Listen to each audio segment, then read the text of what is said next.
During Thanksgiving, my dad said my sister was the only one helping and I'd done nothing. I asked what he did with the $100 I send every month. My sister froze, and my mom started screaming. I genuinely believed I was the problem child. Never smart enough, never accomplished enough, never present enough in the ways that mattered to them. My older sister, Vanessa, was a pediatric surgeon with a penthouse in Seattle. I installed HVAC systems in a one-bedroom in Tacoma. For years, I told myself it was fine. Different paths, different lives. But somewhere deep down, I knew the truth. They were ashamed of me. At every family gathering, Dad wove Vanessa's name into conversations like she was the sun and we were all just orbiting. Mom would forget to mention my promotion at work, but could recite every award Vanessa won in med school. When I bought my first house at 24, scraped together every penny, worked double shifts through winter, they visited once, stayed for 20 minutes. Vanessa got a condo at 26, and they threw her a housewarming party with 40 guests. I stopped expecting recognition, stopped hoping they'd see me, but I never stopped helping. 2 years ago, my dad's construction company went under. Bad contracts, a lawsuit, debt that swallowed them whole. They didn't ask for help, not directly. It was always disguised as casual concern. We might have to sell the house. Your mom's medication is so expensive now. The roof is leaking and we can't afford to fix it. So I started sending money. $200 every month, like clockwork. It gutted my savings, delayed my wedding plans with my fiancée Emma, forced me to skip vacations and drive a car with a broken heater through 2 winters, but I did it because I thought maybe, finally, they'd see me. They never said thank you. Not once in 24 months. This Thanksgiving, I almost didn't go. Emma begged me not to. Jordan, they don't appreciate you. Why keep trying? But that stupid, stubborn part of me, the one still desperate for their approval, bought a plane ticket anyway. I walked into their house with a pumpkin pie from the bakery they loved and a bottle of wine I couldn't afford. Vanessa was already there, hair perfect,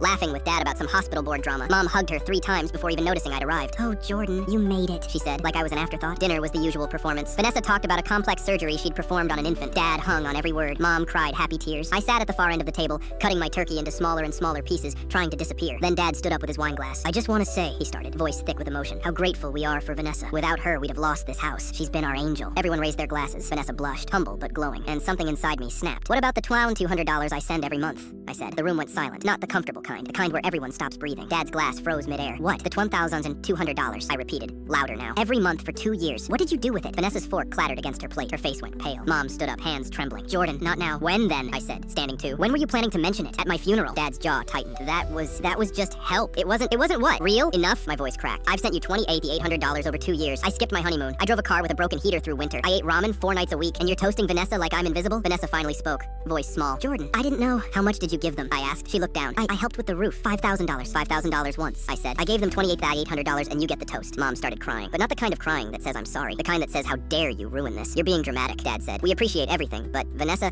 is a surgeon." I finished. "I know. You've mentioned it every day of my life." I grabbed my coat. Emma was already by the door, keys in hand, eyes wet. As I walked out, I heard Mom wail, "How could you embarrass us like this?" Embarrass them. I didn't sleep that night. Emma held me while I stared at the ceiling, replaying every moment I'd been erased. Every time I was introduced as Vanessa's brother instead of by my name. The next morning, I logged into my bank account and canceled the automatic transfer. Then I did something I'd never done before. I called Vanessa. "I'm sorry," she said immediately. "I swear, I had no idea you were sending them money." "How could you not know?" I asked, exhausted. "Because they never told me. They just said they'd figured it out." Then she said something that broke me. "Jordan, I don't think they'll ever see you. I don't think they can." I hung up.